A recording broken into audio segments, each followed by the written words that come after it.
Anamorphic for that ultra-wide cinematic aspect ratio, check. T1.8 for awesome bokeh and background blur, check. Full frame, check. And fully autofocus, yep, check that too.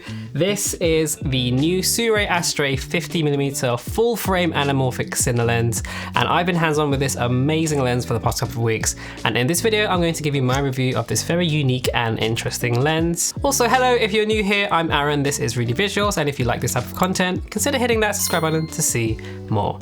Now, before we get into the review, full disclosure, Sirui did send us this lens to review and keep, but they don't get to see this video beforehand, and all thoughts and opinions, as always, are fully independent, but a big thank you to Sirui for making this video possible. Now, about this time last year, we reviewed the APS-C Sirui 50mm anamorphic lens, and back then, most of us were thinking what a cool concept, the idea of having an anamorphic lens with autofocus, but now we finally get a full frame range with this 50mm, also available in 75, 100mm as well. These are the first ever anamorphic full frame auto-focusing lenses in the entire world.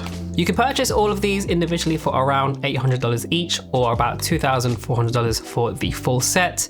This is the Sony E-mount version, but this is also available for Z and L mounts, and you can also get these with the neutral or blue flares, but I am personally a sucker for blue flares, so that's the version I have here. PS, do make sure that you check the compatibility list on Sirui's website to make sure that your camera will work fully with the lens. So I think we should talk about the auto-focusing performance first, because for those of you who might not know, this is still a really weird and unique thing to have in an anamorphic lens due to the way that they're designed and built. Historically, anamorphic lenses have always been manual focus only, so this concept is still so cool to me and to so many other filmmakers out there. And the autofocus on the lens, it works. On my Sony FX3, it has been really great, working really well with Sony's eye and face detect. When tracking a human subject, it feels surprisingly really snappy and tacky, sticking well to my wife's face, as you can see here. When your subject jumps out of frame and back in, it locks on pretty quickly. The focus motor as well is super quiet and silent. I generally haven't really noticed it at all, which has been great. Although one thing to note is that on my FX3 at least, animal eye tracking doesn't seem to work. I'm not really sure why that is. I imagine this is something that will be added in with a future firmware upgrade, but as of now, with the version I have, it doesn't seem to work on my FX3, but weirdly enough, it does work on my Sony a7 IV, so this might just depend on the camera they're using at the time. Another thing to mention is that again, on my Sony FX3, autofocus does not work when you use de-squeeze in the camera body itself. I imagine this is because Sony's firmware hasn't yet fully adapted these for these new autofocusing anamorphic lenses, but a quick solution to this is just to use an external monitor, which is what I did most of the time, or to not de-squeeze and try to frame your shots with that kind of stretched warped view before squeezing. It's not ideal, but not a deal breaker for me. Now, when changing focus points, I have found that the lens does pulse a little bit. You get these kind of jitters, as you can see here.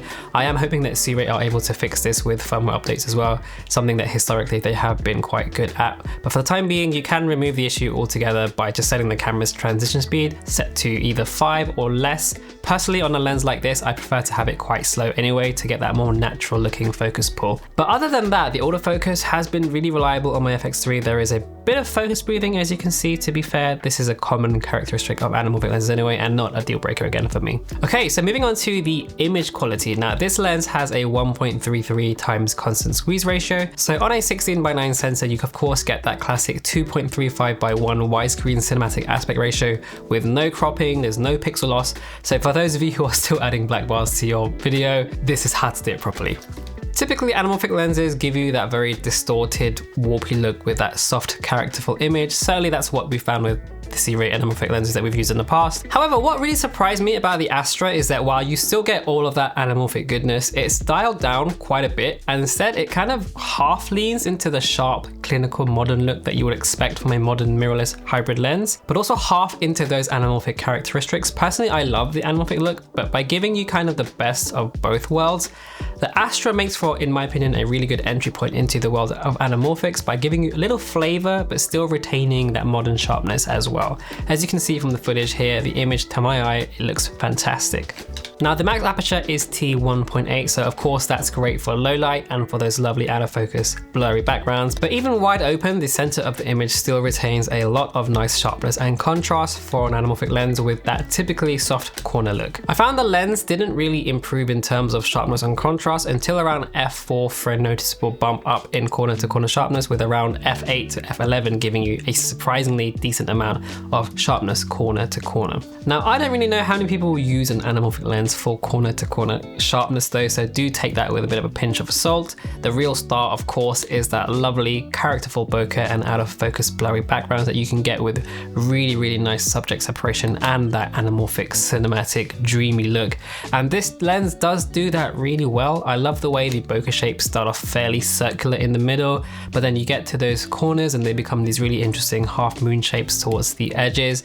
It just has that really cinematic, filmic, old school look to it. I was also surprised to see how well controlled things like chromatic aberrations were and color fringing is on the Astra, something that can be a problem, particularly wide open. Again, something this is fairly typical or even desirable on an anamorphic lens. One thing that you do get plenty of though, however, is of course those crazy light streaks and flares and ghosting when you point the lens at a light source. Again, you're not buying a lens like this if you didn't want this. For me, it looks really cool. It's like a narrative stylistic choice. It adds to that anamorphic look. You can of course use a matte box and filters if you wanted to dial this down. But again, if you're buying an anamorphic lens with blue streaks, you kind of want to use those blue streaks.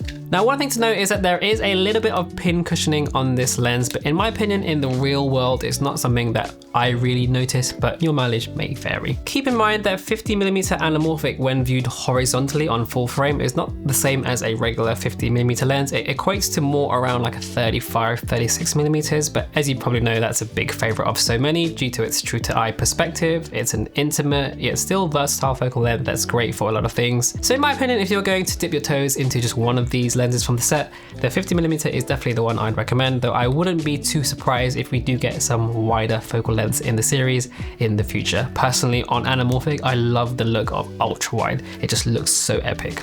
Now, one thing that really stands out about this lens is the way it feels and the way it handles, as well as the build quality. In my opinion, Sirui lenses have in general felt really well built, with some of the sort of cheaper ones feeling a little bit cheaper than others, but for the most part, they do definitely have that feel more premium than they actually cost. This Astra lens though definitely feels like an $800 lens. Firstly, it's not a small lens, it does stick out a fair amount and the weight is around 620 grams, so it has a good amount of heft to it.